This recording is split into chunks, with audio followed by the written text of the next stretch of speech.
అంటే మళ్ళొక 3.5-4 కిలోలు. ఈ రకంగా ఒక సంచి మీద మళ్ళీ 3.5 నుంచి 4 కిలోలు అంటే అదొక 10-12 కిలోలు. రైతు పండించిన దాంట్లో దాదాపు 20%. మేము ఇంతకాలం ఫీల్డ్లోకి పోయినంతసేపు 10% కట్టేది ఉంది అనుకున్నాం. కానీ ఈ 10% కాకుండా మళ్ళీ లారీల పేరు మీద, హమాలీల పేరు మీద, గన్ని బ్యాగుల పేరు మీద మళ్ళీ దోపిడీ జరుగుతూ ఉన్నది. అంటే రైతు కష్టాన్ని ఈ రకంగా దోసుకుంటున్నటువంటి ఈ దళారి ప్రభుత్వాన్ని నేను అడుగుతా ఉన్నా.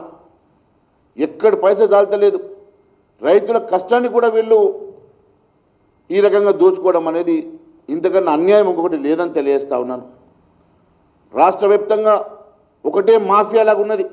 ఇక్కడ నుంచి ఉత్తర తెలంగాణ నుంచి దక్షిణ తెలంగాణ వరకు ప్రతి చోట దళారుల చేతిలో రైతన్న మోసపోతున్నాడు. అధికంగా ధాన్యం కొనుగోలు, అధికంగా ధాన్యం జోకుడుతో పాటు హమాలీల పేరు మీద, సంచుల పేరు మీద, లారీల పేరు మీద మళ్ళీ సంచికి 78 రూపాయలు ఖర్చు చేయిస్తున్నారంటే మళ్ళీ 3-4 కిలోల ధాన్యం అధికంగా మీరు తీసుకున్నట్లే కదా. ఇంతటి దారుణమైనటువంటి పరిస్థితి రాష్ట్రంలో నెలకొంటే అసలు సమస్య లేనట్ల 80% కొనుగోలు జరిగిపోయినట్ల చెప్తా ఉన్నాడు. ఇప్పుడే నేను చూసినాను, టీవీలో చెప్తా ఉన్నాడు ఉత్తమ్ కుమార్ రెడ్డి గారు. ఈ రాష్ట్రంలో నేను మొన్నటి నుంచి చెప్తా ఉన్నా 141 లక్షల మెట్రిక్ టన్నుల వరి పండుతుంది ఈ రాష్ట్రంలోని. అంటే 1,41,00,000 మెట్రిక్ టన్నుల వరి ఈ రాష్ట్రంలో పండుతుందని. కానీ నువ్వేమంటున్నావు, మొన్ననేమో 90 లక్షల మెట్రిక్ టన్ను కొనుగోలు చేస్తామన్నావు, ఈరోజేమో 75 లక్షల మెట్రిక్ టన్ను కొనుగోలు చేస్తా అంటున్నావు. అంటే దాదాపు సగం మాత్రమే పండించిన పంటలో సగం మాత్రమే కొనుగోలు చేస్తా అంటున్నావు. ఆ రోజు ఎన్నికల మేనిఫెస్టోలో ఏమన్నావు, చివరి ధాన్యం వరకు కొనుగోలు చేసే బాధ్యత నాది అని చెప్పి ఆ రోజు రేవంత్ రెడ్డి గారు అన్నారు.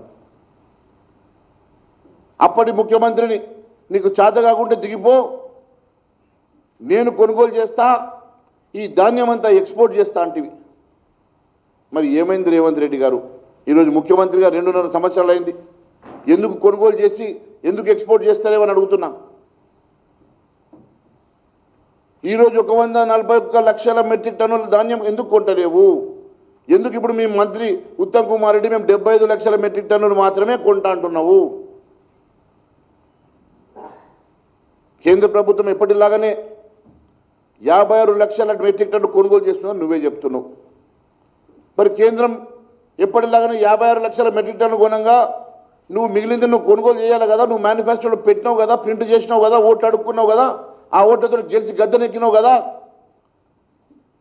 గద్దెనెక్కగానే గద్దెలెక్క మారిపోతుంది. ఉన్నది మర్చిపోతురా మీరు?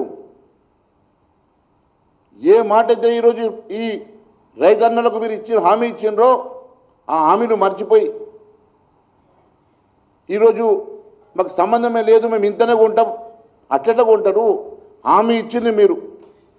మొన్నటికి మొన్న 90 లక్షల మెట్రిక్ టన్ను కొంటాని, ఈరోజేమో ఇప్పుడు స్టేట్మెంట్ అరగంట కింద మేము 75 లక్షల మెట్రిక్ టన్ను కొంటాం. మొన్న ముఖ్యమంత్రి రేవంత్ రెడ్డి అంటాడు ఇప్పటికి 80% కొనుగోలు అయిపోయింది, మేము 45 లక్షల మెట్రిక్ టన్ను కొనుగోలు చేసినాం అంటాడు. ఇదేం కాకి లెక్కలు? 45 లక్షల మెట్రిక్ టన్నులకు 80% అయిపోయింది అంటాడు.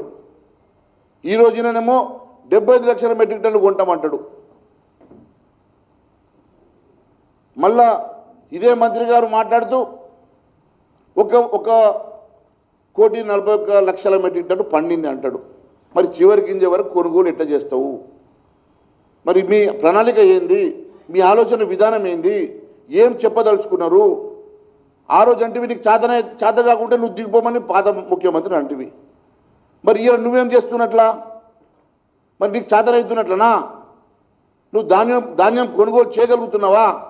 రైతును మోసం చేస్తున్నమాట వాస్తవం కాదా? మరి నీకు చేత కానప్పుడు నువ్వు కూడా అదే ఫార్ములా నీకు వర్తిస్తుంది కదా. మరి నువ్వు కూడా ఈరోజు పండించిన ధాన్యం చివరి గింజ దాకా కొంటా అని చెప్పిన నువ్వు పండించిన ధాన్యం కొనుగోలు చేయనప్పుడు నువ్వు కూడా శాతగానుడివే కదా. మరి ఎక్స్పోర్ట్ ఎటువాయ్? ఆ రోజు చెప్తూ నేను ఎక్స్పోర్ట్ చేస్తాను. మరి నీకు ఎక్స్పోర్ట్ ఎటువాయ్? నీ ఎక్స్పోర్ట్ కంపెనీ ఎటువాయ్? ఇవన్నీ ఏం డ్రామాలు ఇవి? ఎందుకు రైతును కోసపుచ్చుకుంటున్నారు?